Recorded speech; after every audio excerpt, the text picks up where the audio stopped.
Assalamualaikum warahmatullahi wabarakatuh. Perkenalkan, nama saya Wulan Aprilia, NIM 125241046. Sini saya akan menjawab tugas dari mata kuliah pengauditan 1 dan praktik dari kasus komprehensif PT Digital Nusantara Gemilang Tbk. Yang pertama, ada 3 fakta penting dalam situasi ini yang berkaitan dengan isu etika dan bagaimana isu-isu tersebut akan diselesaikan. Yang pertama, desain staf itu telah diberitahu bahwa ia akan bekerja lembur beberapa jam tanpa mencatat sebagai jam kerja. Kebijakan kantor melarang praktik tersebut. Yang 3, asisten staf lain menyatakan bahwa hal ini merupakan praktik yang umum di kantor itu. Isu etis dalam situasi ini tidak sulit untuk diidentifikasi. Apakah etis bagi Andi Pratama untuk bekerja lembur dalam berjam-jam dan tidak mencatat sebagai jam kerja dalam situasi ini? Siapa yang dipengaruhi dan bagaimana masing-masing terpengaruhi? Umumnya ada lebih banyak orang yang terpengaruh dalam situasi di mana dilema etika terjadi ketimbang yang diperkirakan. Alternatif yang tersedia bagi Andi yaitu menolak bekerja lembur, melakukan sesuai dengan permintaan, memberitahu Citra bahwa ia tidak bersedia untuk bekerja lembur atau akan membebankan tambahan jam kerja tersebut dalam penugasan itu, berbicara dengan manajer atau partner tentang permintaan Citra, menolak untuk bekerja dalam penugasan tersebut, mengundurkan diri dari kantor. Masing-masing alternatif ini memiliki suatu konsekuensi yang potensial di mana kemungkinan terburuk adalah diberhentikan oleh kantor tersebut. Frekuensi dari setiap alternatif dalam menentukan konsekuensi dari setiap alternatif. Andi harus mengevaluasi pengaruh jangka pendek dan jangka panjang. Ada kecenderungan alami untuk menekankan pada pengaruh jangka pendek karena konsekuensinya akan segera terjadi, meskipun konsekuensi jangka panjang mungkin jauh lebih besar. Tindakan yang tepat hanya Andi yang dapat memutuskan alternatif mana yang tepat pada konsekuensi dari setiap alternatif. Pada suatu ekstrim, Andi dapat memutuskan bahwa konsekuensi yang relevan hanya dampak potensi bagi akhirnya. Sebagian besar dari kita percaya bahwa Andi adalah seseorang yang tidak etis jika ia mengikuti praktik tersebut. Pada sisi ekstrim lainnya, Andi dapat memutuskan untuk menolak bekerja pada kantor yang memperoleh dilarangnya kebijakan perusahaan walaupun hanya oleh satu supervisor. Jawaban yang kedua, integritas, onsetivitas, dan tekanan manajemen. Tekanan dari Rian dan Citra agar seluruh pendapatan tahunan diakui dibuka jelas bertentangan dengan standar akuntansi keuangan atau SAK dan kode etik profesi akuntan publik, prinsip integritas dan objektivitas.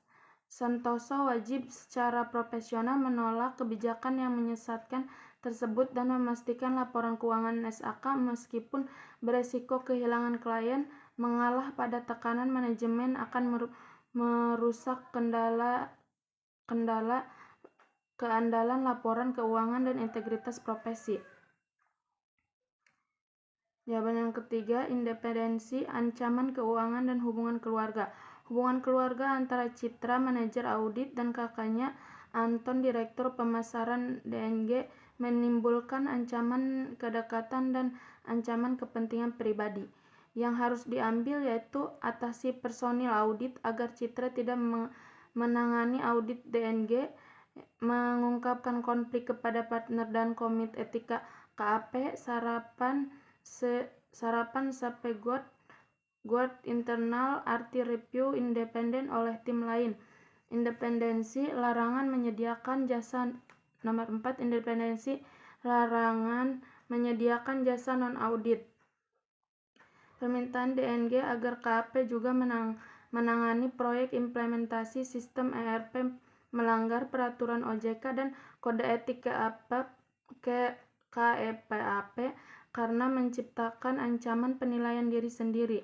KAP tidak boleh memberikan jasa non-audit kepada klien atau yang sama tanggung jawab. Komit Audit DNG menolak permintaan tersebut dan memastikan tidak ada pelanggaran independensi auditor sesuai PJOK.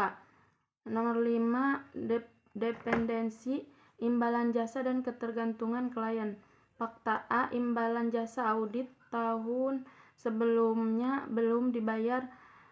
B, DNG menyumbang 25% dari total pendapatan cabang KAP, menciptakan ancaman ketergantungan finansial. KAP harus alat melanjutkan audit sebelum pembayaran dilakukan, melaporkan ancaman ke kantor pusat untuk dilakukan independent quality review, mengurangi ketergantungan pendapatan dengan menambah klien baru. Jawaban nomor 6, kerahasiaan klien dan konflik hubungan kerja. Sinta Dewi, CPO, menawarkan pekerjaan kepada Andi Pratama di tengah profesi audit. Hal ini menimbulkan ancaman kepentingan pribadi. Andi wajib segera melaporkan tawaran tersebut kepada partner atau Budi Santoso, jauh dari area audit yang berkaitan dengan cinta atau keuangan DNG, tidak membahas atau menerima tawaran hingga audit selesai dan opini diterbitkan. Jawaban nomor 7, peran dan tanggung jawab Komit Audit DNG dengan menjalankan fungsi pengawasan karena bersikap pasif dan tidak memahami teknis audit. Tanggung jawab utama mereka mengawasi laporan keuangan dan aktivitas audit, memastikan independensi auditor, menelaah kebijakan akuntansi baru seperti pengakuan kegagalan mereka, menandakan kelemahannya corporate governance. Jawaban nomor 8, kompetensi profesional dan skeptisisme. Gerakan Citra Lestari mengurangi prosedur audit, melanggar prinsip kehati-hatian profesional dan kompetensi profesional. Efisiensi tidak bisa dijadikan alasan untuk mengabaikan prosedur audit penting. Konsekuensi bisa berupa salah saji, material tidak terdeteksi, mengancam reputasi pribadi dan hukum bagi auditor maupun KAP. Jawaban nomor 9, tanggung jawab rekan perikatan.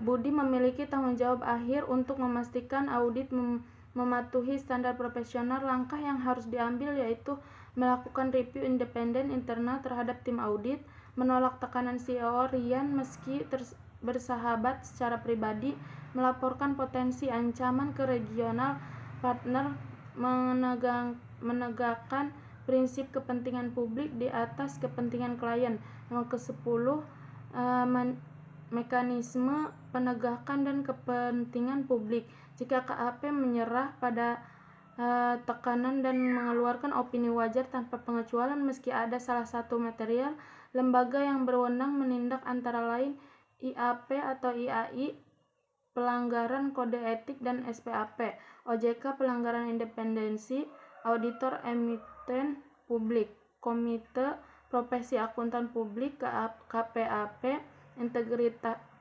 investigasi dan sanksi disiplin.